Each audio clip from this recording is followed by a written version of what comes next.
new doctor, you see, and he said, do you know that 2 out of 10 people are just like you? I said, oh. He said, oh, yes, there's a lot of it about.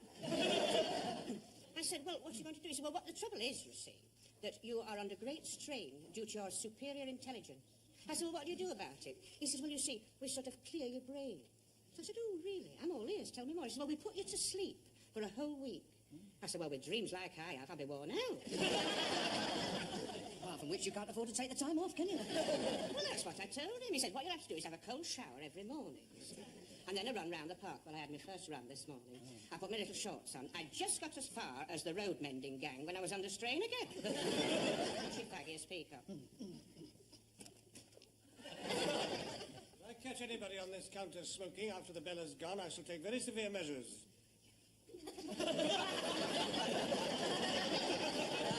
You're for it. I thought so. See me later, Mr. Lucas. Oh, he's in a foul mood, hasn't he? Oh, his whole world has fallen apart, you know. Don't tell me they've dropped him from the Grace Brothers table tennis team. They've been working on his chop all week. No, it's worse than that. When he went to the flower store this morning, they'd run out of carnations for his buttonhole. I saw the whole thing. Oh, do tell. They offered him a dahlia instead. He hit the roof. What sort of fool do you think I'd look walking around with a dahlia in my buttonhole, he said. And a bird behind the counter said, the same sort of fool you look walking around with a carnation in your buttonhole. So he cancelled his standing order and he sent Armand round the corner of the Cosy Posy shop for one. Miss Brahms? I thought so. You're late. Yeah, well, I'm sorry, but you see... Don't make your excuses to me. Explain yourself to Mrs. Slocum. If she is not satisfied, she will take the matter up with me. Mrs. Slocum? Yes, Captain Peacock. Miss Brahms, as you can see, is late. I leave it to you to reprimand her. Very well, Captain Peacock. I, for my part, am reprimanding you for not telling me that she was late. But you knew she was late. That is not relevant. There is a correct procedure in store management that must be followed at all times. Pompous twit. Miss Brahms, you are not to speak of your superiors in that manner. You've got that padded bra on again, haven't you? I've told you about that before. So what? It's very inflammatory for the men. And, well, it's out of proportion with the rest of you. You look like the hunched front of Notre Dame. Satisfied? I'm confiscating this until closing time. Where have you been? Well, I had to iron my nylon blouse this morning, you see, and I set the iron at number 10 and it went straight through. I had to stop off on the way to buy another one. Well, why couldn't you come here and get one? I'm not buying this rubbish. Miss Brahms, I am responsible for the choice of merchandise in this store. It is top quality, and I won't have it criticised by juniors. It comes from Hong Kong and you sew your own labels in. Look at that, £1.25. They're very hard wearing. Hard wear, you'll be lucky if the elastic lasts till you get on the bus. Miss Brahms, I will not have you knocking my knickers. And I'm not too keen on you nicking my knockers. Yes? How many frills has it got? I don't know, I haven't counted. Count them now. 1, 2, 3, 4, 5, 6. Miss Brahms, how long have you worked at Grace Brothers? 4 years. Well, that's quite long enough to have learned that juniors are not permitted more frills on their blouses than seniors. If 6 frills is enough for me, then 2 is more than enough for you. Yes, Mrs. Slocum. Until I was 30, I wasn't allowed any frills at all. I suppose after 30 it was too late. There's the scissors. Cut 4 off. No. Right, I've had all the lip I'm taking. Captain Peacock will make you cut them off. Captain Peacock. Mrs. Slocum, go back to your counter and stand behind it. When I happen to look in your direction, raise your hand a little. If I nod, say, Captain Peacock, are you free? If I am, I will beckon, and you may then approach me. That is the correct procedure. Do I make myself clear?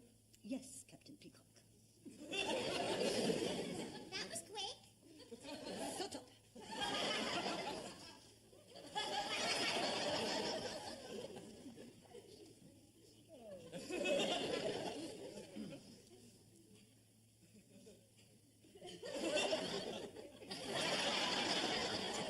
Are you free, Captain Peacock? You wish to say something to me, Mrs. Slocum? Yes, Captain Peacock. I'm going to see Mr. Rumbold, so get stuffed.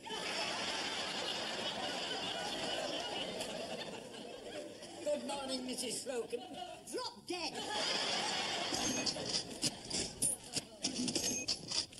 Now, let's see if I've got this right. Miss Brown's made some disparaging remarks about Mrs. Slocum's underwear, complaining it was not hard-wearing, whereupon Mrs. Slocum confiscated her knickers. She confiscated my knockers.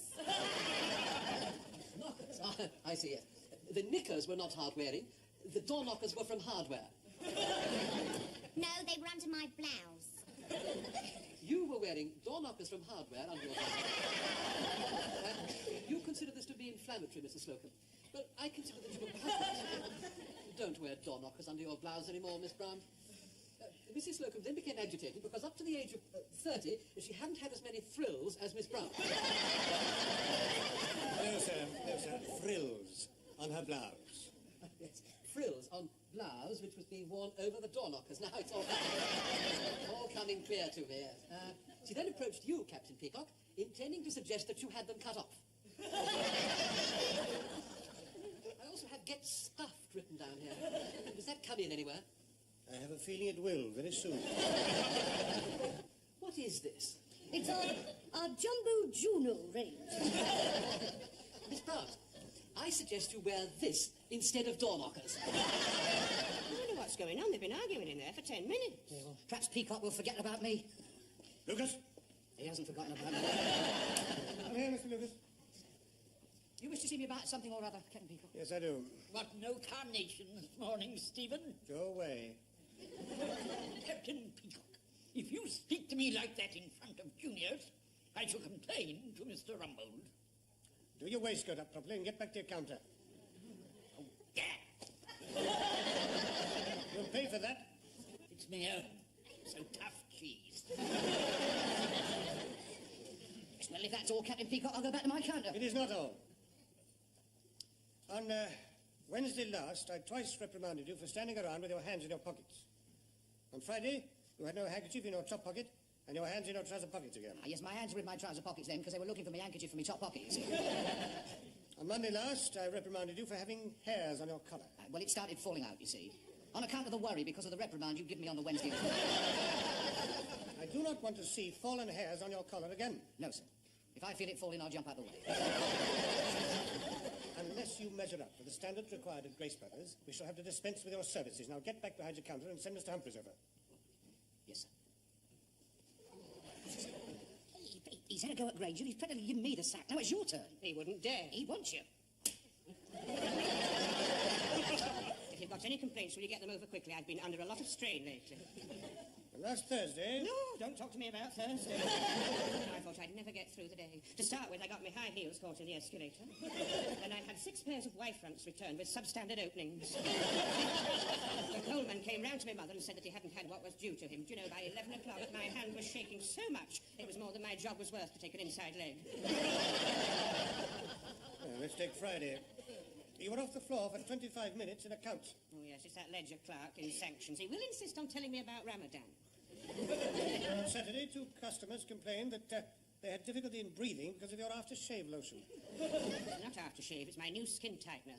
It works wonders. You should see the commercial they do for it. It shows a prune being turned back into a plum. It is my experience after 30 years in the distributive trade that customers place more trust in an honest prune than in someone desperately trying to look like Donny Osmond. Now get back there. I've never been spoken to like that in the whole of my life. I quite enjoyed it. Friends, isn't it rather nice to have... Here we are, Squire. One carnation for you to torch yourself up with. They didn't have executive red, so I had to settle for variegated.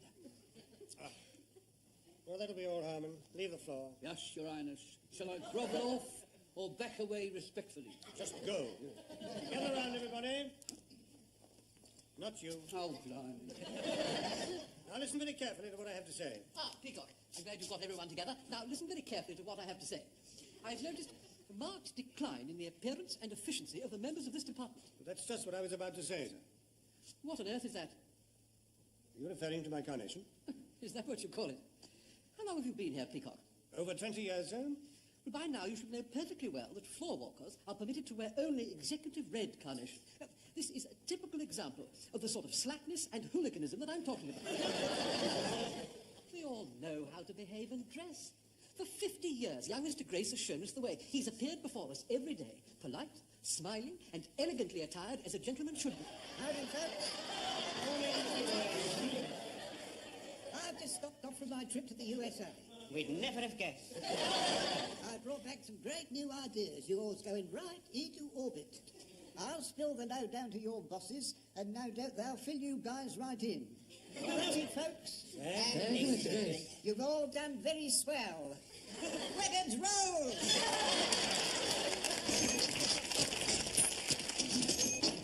I hope this isn't going to take long, Captain Peacock. The last time I was late, a fireman had to climb out of my bedroom window and risk his life on a narrow ledge trying to grab hold of my pussy. They're very brave, these firemen. Poor animal was clutching a drain pipe with its eyes glued on the bus stop watching for me. To get home, that Uri Geller's on. Oh, I like him. I think he's ever so handsome. Well, he must have something. You know, the last time he was on, I was watching it, and I was really concentrating. You know how you do. And I distinctly felt something move. So I plunged my hand in my trouser pocket, and do you know, my door keys were bent double. Very kind of you all to stay behind. Now, settle down, everybody, do. Well, I hope I shall get home in time to see the bionic woman. I wouldn't have thought that was your sort of programme, Mr. Granger. Well, I want Mrs. Granger to see it. You know, I'm trying to persuade her to buy a hearing aid. She's never been quite right ever since she had that fall off a bus in Torquay. That must be quite a programme in itself. I can see it all. She fell off a bus, but she can be mended. We have the means, we have the technology. She'll be faster, stronger, better, with new arms, new legs, new teeth, and new varicose veins. That is very unfeeling. Lucas, I absolutely forbid you to speak to your superiors like that. I'm sorry, Captain Peacock. I thought once the bell had gone, we were allowed to become human beings again. Well, this does bring me to the first point. Nay, to the very nub of our discussion here tonight. My word, we've never got to the nub as quick as that before. Young Mr. Grace has been studying the sales techniques of stores such as ours in the USA, and he feels that we could benefit from some of their methods. Well, let me state categorically that if I'm to be expected to wear a Stetson hat and lasso the customers as they get out of the lift, I am leaving here and now. I've heard they have a very interesting position at Austin Reed's. That rumour's been going around for some time. There's no intention of us Yankifying ourselves. No, what we're striving for is the American informality, their easygoing approach to customers and indeed to each other. For example, all the staff are on first-name terms with the management. Is that a fact, Cuthbert? Normally, I would be annoyed if you were calling me Cuthbert, Stephen. But of course, you're quite right to do so. And Mr. Lucas's badinage with Ernest sets exactly the right tone of friendly inter-staff relations which young Mr. Grace is trying to achieve. What about his first name? Yes, Mr. Lucas, what is your first name? Just call me Mr. Lucas. Oh, dear, no, we can't have that. Come along, let's have it. Dick. Good. Gets more informal every minute. Well, now, I have a list of points here from young Mr. Gray, so let's go through them one by one. First, dress. We must henceforth dispense with the formality of our dress. All this rubbish about 2 inches of white handkerchief in the top pocket and... Carnations. Carnations and... Frills on blouses. Exactly. It's all out of date. All out of date. Dress to express your personalities. Don't look like salesmen. Look like people. Second, the approach to the customer. Don't strut up to the customer and say, "Are you being served?" No. Make contact with them. Say, "Hello there. My name's Stephen, and this is Dick." Yes, Dick, and he'll see if he's got something your size.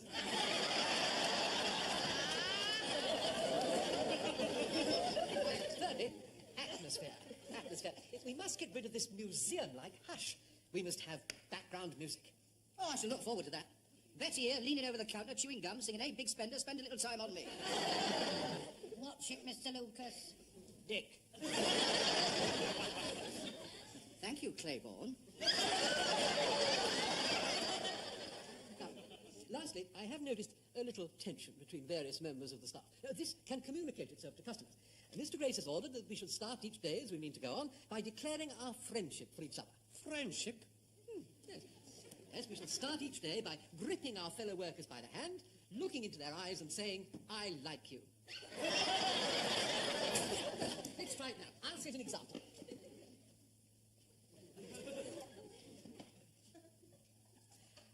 like you, Stephen. I like you too, Cuthbert. From now on, we're going to be great friends. Oh, yes, indeed. Yes, good. I feel the tears of joy welling up inside. Now, Betty and Shirley, let's see there's no ill will between you. Grip her hand, Betty.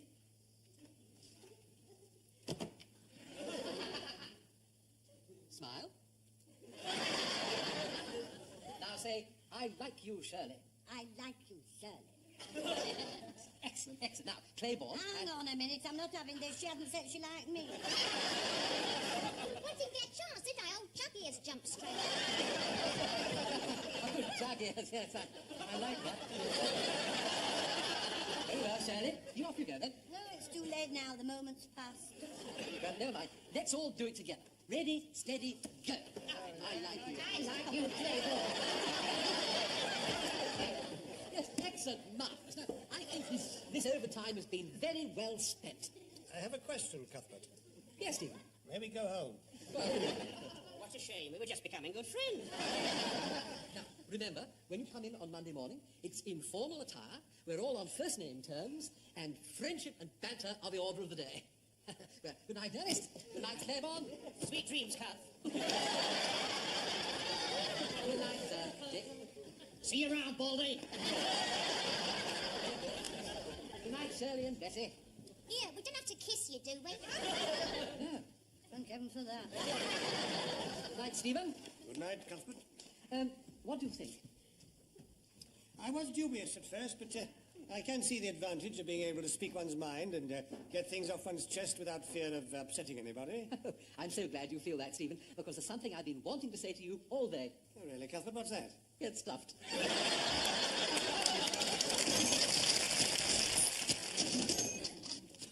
Bowling. Hello. How's it going, Harry? Mr. Armand, do you? In accordance with the new policy of the store, we're all on first-name terms now. Not me. Not until my convener has ratified the agreement with the properly constituted committee. Until then, it's Mr. Harmon. All right. How's it going, Mr. Harmon? Not bad, Cuthbert. Yeah, I thought you were supposed to wear casual things. Oh, that is for the members of the department to meet the public. It doesn't apply to executive staff.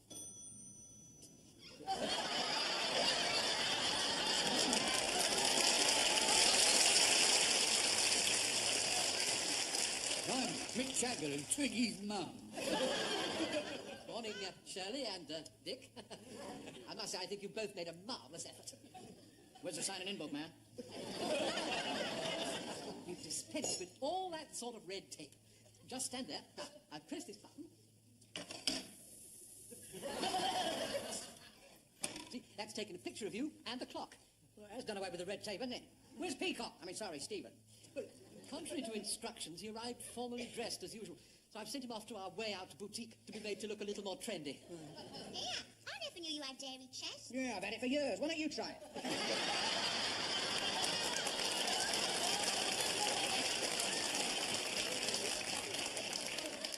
Good morning, Ernest. It isn't good at all. Mrs. Granger doesn't believe I've gone to work. She thinks that I've pulled somebody in the mixed bowls tea. Morning, Betty. Good morning, Dick. Let's see what you've got under the coat, Mrs. Slocum. Now you can do better than that. Mr. Rumbold, I have worked in stores for nigh on more years than I care to remember. And I have always dressed to suit the dignified side of my personality. But, Mrs. Slocum, it's the warm, uninhibited side of your personality that we're hoping to see. Very well.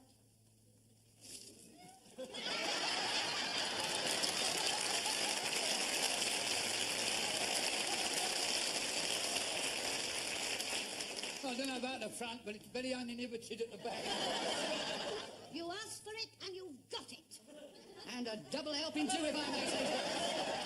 You'll get a fat lip.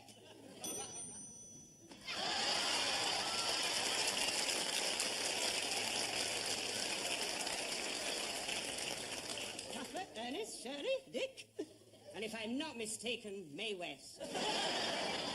Magnificent. You shouldn't have taken all that trouble. What are you talking about? I haven't been home since last night. Where's Stephen? Oh, he's been modernised in the Way Out boutique.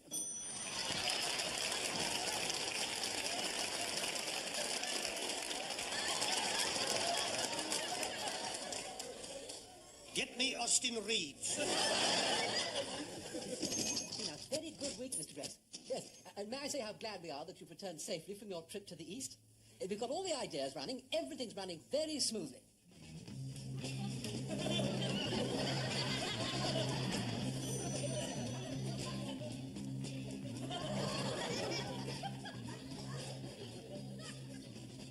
Peace, man. Love. That as well. You have trousers? As far as the eye can see. Then pant me, man. Claiborne, You call Stevie baby? strides for the Omi with a naff ryer. Wish me luck, Dick. He don't want to take Clay. I haven't understood a single word for 7 days. Stay with it, Ernest, or it could be goodbyesville. Are you serving? Are you buying? Of course I'm buying. Then I'm serving. I'm looking for a pair of tan pantyhose. My name's Betty. Good. I'm looking for a pair of tan pantyhose. Call me Betty. I'm looking for a pair of tan pantyhose, Betty. What's your name? Cynthia Randall. Oh, Cynthia. What a beautiful name. Oh, and it does suit you. I like you, Cynthia. I really do like you, Cynthia.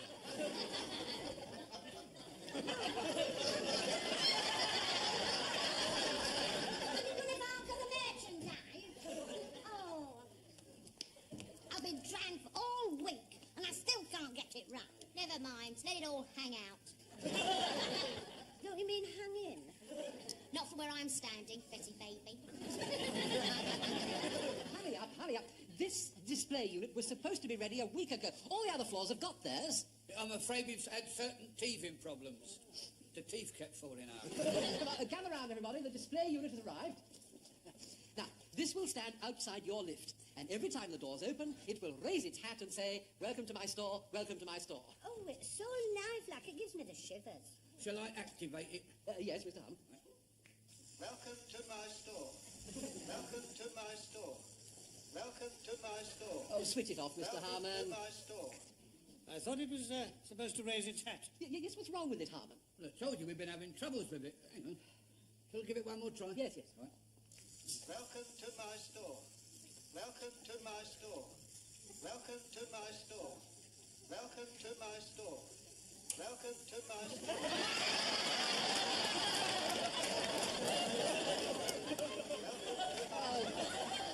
Remove it, Mr. Harmon. Bring it back when it's working properly. How many more of these daft ideas have we got to put up with? Let's Mr. Grace, positions, everybody. Hi, Daddy. Welcome back from Peking, sir. I hope your trip was a success. Oh, yes, a very great success. Yes. I've given up the idea of this American approach, but I've got some great big new ideas now. You'll find them all in my little red book. Thank you, Mr. Grace. You've all done very welly.